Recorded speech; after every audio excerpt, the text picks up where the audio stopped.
The crystal chandeliers sparkled above the ballroom, scattering light across the polished marble floor and the crowd of Boston's elite. Waiters in crisp uniforms moved silently, refilling glasses of champagne, while laughter echoed from clusters of people dressed in silk, diamonds, and self-importance. I stood near the edge of the room, smoothing the wrinkles from my navy blue dress, the nicest thing in my wardrobe, but still too modest for this crowd. The scent of my mother's perfume, the only luxury I allowed myself, clung faintly to my wrist. It was the kind of night that looked perfect from the outside and felt hollow from within. "Vivian, you actually came," my sister Laura said, brushing her cheek near mine in a ghost of a kiss. Her diamond earrings caught the light as she pulled back, her smile sharp as glass.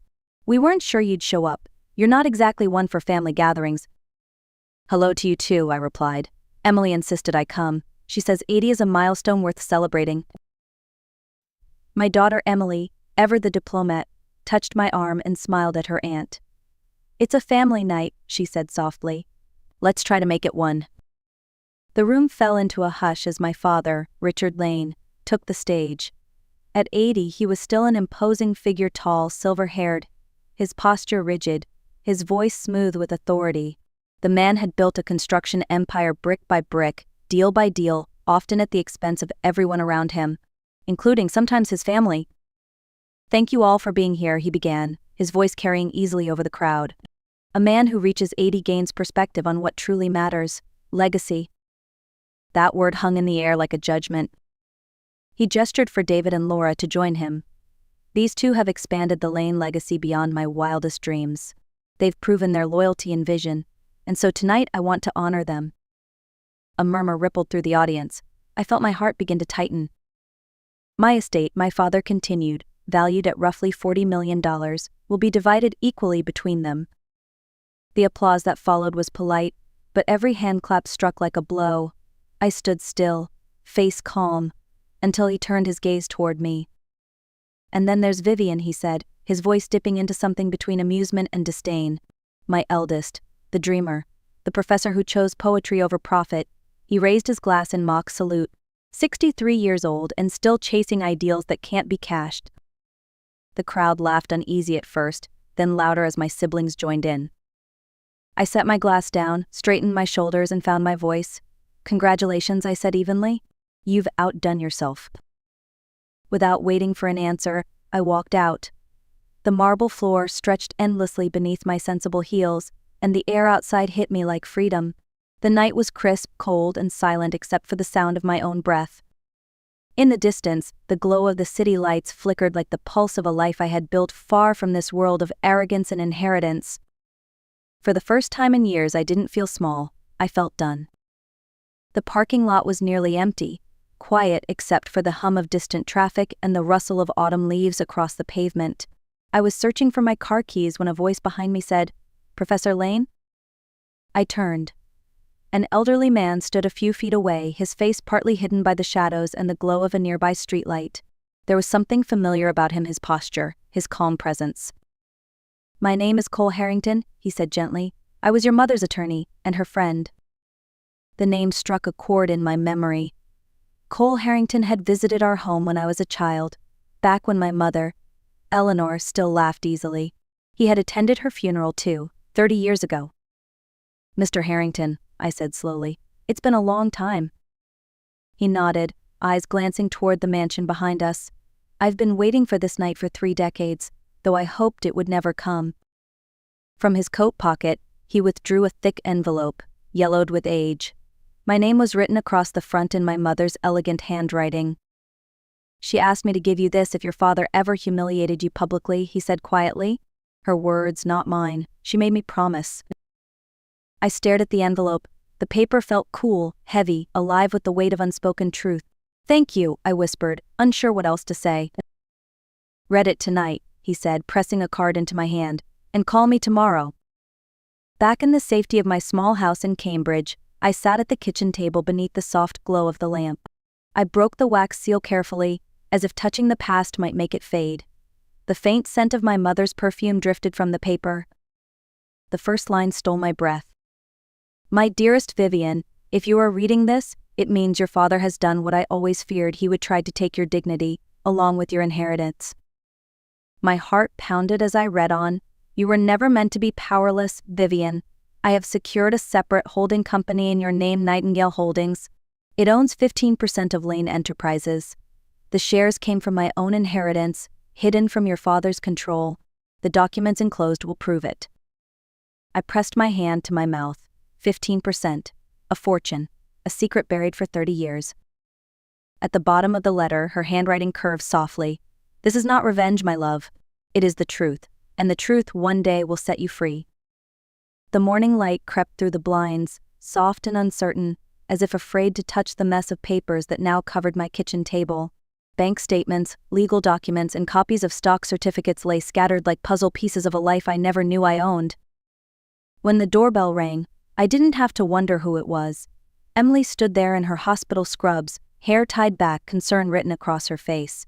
Mom, I saw the videos, she said quietly. Grandpa had no right to do that. It's fine, I replied, my voice calm but flat. It's over. She glanced at the papers on the table. That doesn't look over. I hesitated, then handed her the letter. She read it silently, her expression shifting from confusion to disbelief to awe. Mom, she whispered, this makes you one of the major shareholders in Lane Enterprises. You have power now, real power. Maybe, I said softly, but I don't even know what to do with it. Before I could say more, my phone buzzed. It was Cole Harrington. You read it? He asked. Yes, I replied. Every word. There's more you should know, he said. The Boston Globe is preparing an expose on government contracts tied to your father's company. Bribery, inflated bids, shell accounts, serious charges. It could destroy everything. I sank into the chair. And what does that have to do with me? Nightingale Holdings, your holding company, has veto power over the company's crisis strategy. They'll need your approval to make any move, which means whether you like it or not, you're about to walk into a war. I hung up and sat in silence. For decades, I had been the daughter who walked away, the one who chose integrity over ambition, books over boardrooms. My father had mocked me for it, but now that quiet choice might be the very thing that saved me.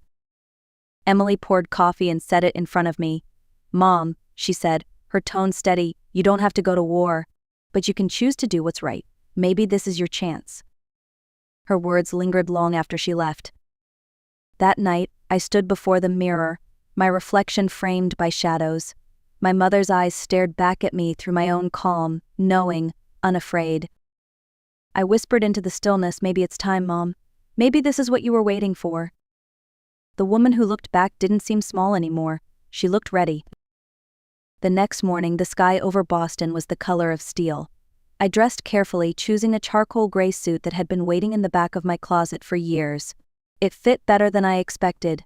When I looked in the mirror, I didn't see the professor who lectured about literature and ethics. I saw someone my father might finally recognize an equal. The lobby of Lane Enterprises was a cathedral of glass and power. Men in tailored suits moved with purpose, their voices low and confident. The receptionist's polite smile faltered when she read my name, Mrs. Lane. Professor Lane, I corrected gently. I'm here for the board meeting. The executive elevator carried me upward in silence. My reflection in the mirrored walls stared back, calm but resolute. When the doors opened onto the 45th floor, I could already hear my father's voice booming from the conference room. And we'll deny every accusation until we see what they actually have, he was saying. The words were clipped, practiced, familiar. I opened the heavy doors. 14 heads turned. For a heartbeat, no one moved. Vivian, my brother David said, as if saying my name out loud might make me disappear. Good morning, I said. Please continue. My father's jaw tightened. What do you think you're doing? Attending a board meeting, I replied, taking an empty seat. After all, I'm a major shareholder now. The room buzzed with confusion. Their lawyer, Diane Sullivan, frowned and glanced at the papers in front of her. Professor Lane, this is a confidential meeting. So I've been told, I interrupted, but as the beneficial owner of Nightingale Holdings, which controls 15% of Lane Enterprises, I believe I have every right to be here. Diane's eyes widened as she skimmed the documents I slid across the table. She turned pale. Mr. Lane, she said carefully, these appear to be legitimate. Nightingale Holdings is indeed a registered stakeholder. For the first time in my life, I saw something in my father's expression I had never seen before. Fear. This is ridiculous, David snapped. You've been a professor your whole life. What do you know about corporate law, about strategy? I know about consequences, I said evenly, and integrity, two subjects this company could use a refresher on. Diane cleared her throat. The issue before us, she said, is how to respond to the impending Globe investigation. The allegations include bribery and manipulation of city contracts. We need a defense strategy that protects the company. My father leaned forward. We deny everything, shift the blame to middle management, and move assets offshore if necessary. That's not a defense, I said quietly. That's a cover-up. The room froze. My father glared at me. This isn't your world, Vivian. You don't understand what's at stake. I understand perfectly, I replied. Thousands of employees. Their pensions. Their families. You built this empire on my mother's money and other people's trust. Now it's crumbling under your greed. He slammed his hand on the table. Watch your tone. I'd been watching my tone for 63 years, I said. I think we've both had enough of that. Diane looked between us. Mr. Lane, legally, any crisis plan requires a supermajority vote. That means Nightingale's approval, Professor Lane's approval. The silence that followed was electric. My father's face drained of color. Hello, Dad, I said softly. I believe we need to talk about the future of your company. He didn't answer. He just sat back in his chair, breathing hard, his eyes locked on me as if seeing me for the very first time. By the next morning, the story had broken. The Boston Globe headline sprawled across the front page, Lane Enterprises under federal investigation for bribery and fraud. My phone began buzzing before dawn, reporters, colleagues, even former students wanting to know if it was true. I didn't answer any of them. Instead, I turned on the television. Outside the Lane Tower downtown, news vans crowded the sidewalks, their satellite dishes aimed toward the sky. A reporter stood before the building, speaking solemnly about corruption, contracts, and betrayal. The words criminal investigation scrolled in red across the bottom of the screen. A part of me wanted to turn it off. But I didn't. I needed to see what truth looked like when it finally came into the light. By 9 o'clock, I was back in the same conference room, the air thick with tension. Richard sat at the head of the table, shoulders stiff, jaw clenched. Diane Sullivan shuffled through papers, her voice steady but grim.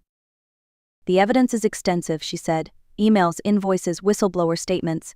It's no longer a question of if they'll publish, it's a matter of what happens after. David was pacing, his tie loosened, his composure cracking. We can't just confess. Do you know what this will do to us? Laura looked pale, almost fragile beneath her makeup. We'll be ruined. All of us. I spoke quietly. Then maybe it's time to stop pretending we weren't already. My father glared at me. You think you can fix this with your idealism? With your lectures about ethics? I met his eyes. No, I think I can fix it by telling the truth. The room fell silent. Even the hum of the air conditioner seemed to stop. I stood, my voice calm but carrying through the room. We will issue a public statement. We'll acknowledge wrongdoing, cooperate with investigators, and protect our employees. No scapegoats, no lies. You'll destroy us, my father said. Maybe, I replied. But you destroyed something far more valuable a long time ago. That afternoon, I faced the cameras outside the Lane Tower. My heart pounded, but my voice was steady. Lane Enterprises has failed to uphold the standards our community deserves, I began. But failure can become the first step toward redemption. As the reporters shouted questions, I felt the wind rise, carrying the echo of my mother's words. This wasn't revenge, it was responsibility. 3 months later, Boston had settled into its long gray spring. The headlines had faded, replaced by newer scandals, fresher names.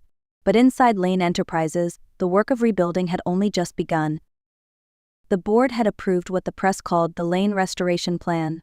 It was more than damage control, it was transformation. We sold off questionable assets, brought in independent auditors, and created an ethics committee with real authority.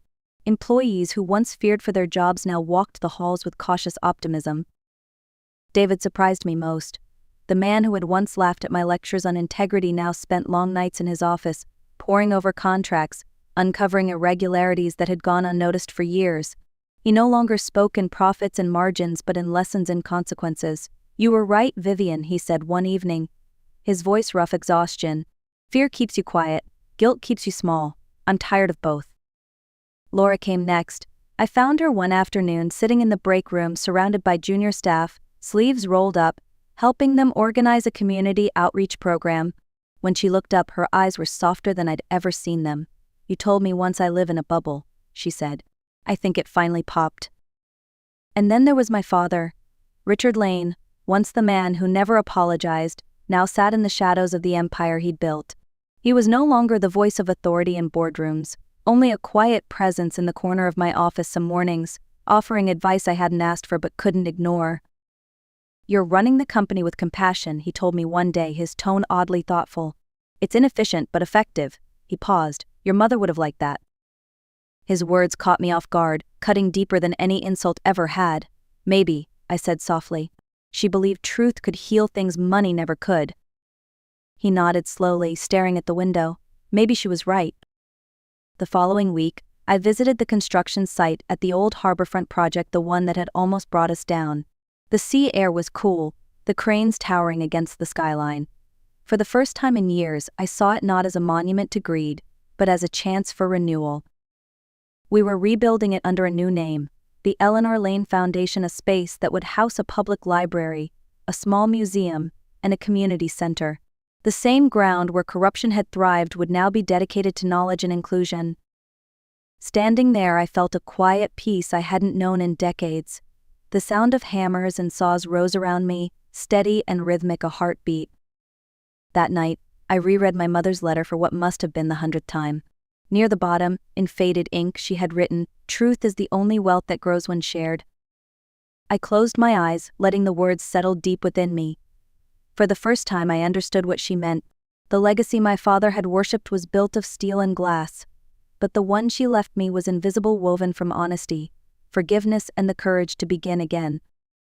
And for the first time, I felt worthy of it. 5 years passed, quietly and quickly, the way time moves when peace replaces chaos.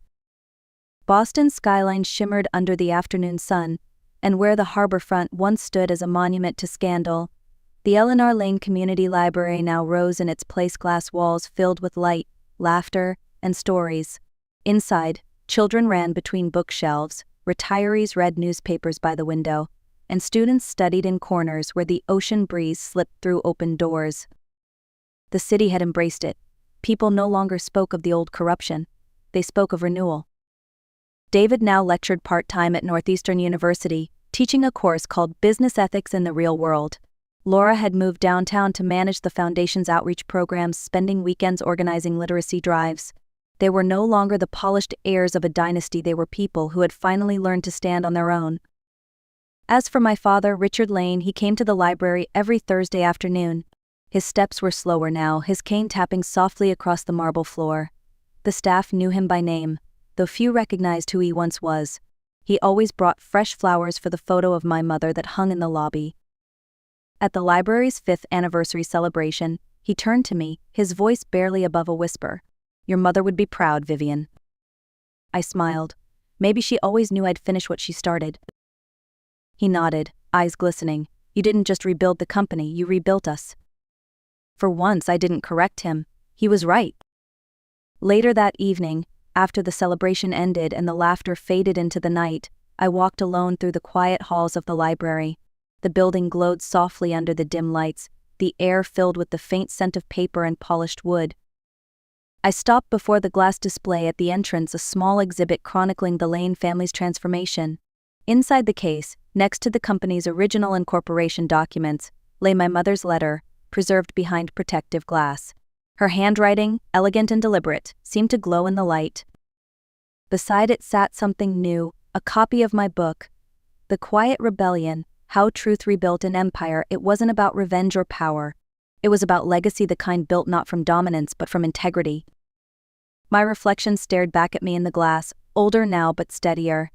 Behind me I could see my father's cane leaning near the door, forgotten again, and I smiled. Some habits die hard. I thought of everything we had survived, the public disgrace, the endless scrutiny, the long nights when I'd questioned whether the truth was worth the cost. And now, standing there, I knew it always had been. My mother's words echoed in my mind, "Truth, my darling, is the ultimate legacy." I turned off the lights and stepped outside. The harbor stretched wide and calm under the stars, the water reflecting the city's lights like fragments of memory. As the cool wind brushed against my face, I realized that the story wasn't about corruption, redemption, or even family. It was about courage. The courage to stand when it would be easier to stay silent. I took a deep breath, whispering softly, "Thank you, Mom." Behind me, the sign above the door caught the moonlight, "The Eleanor Lane Foundation, where truth begins again." And for the first time in my life, I truly believed it.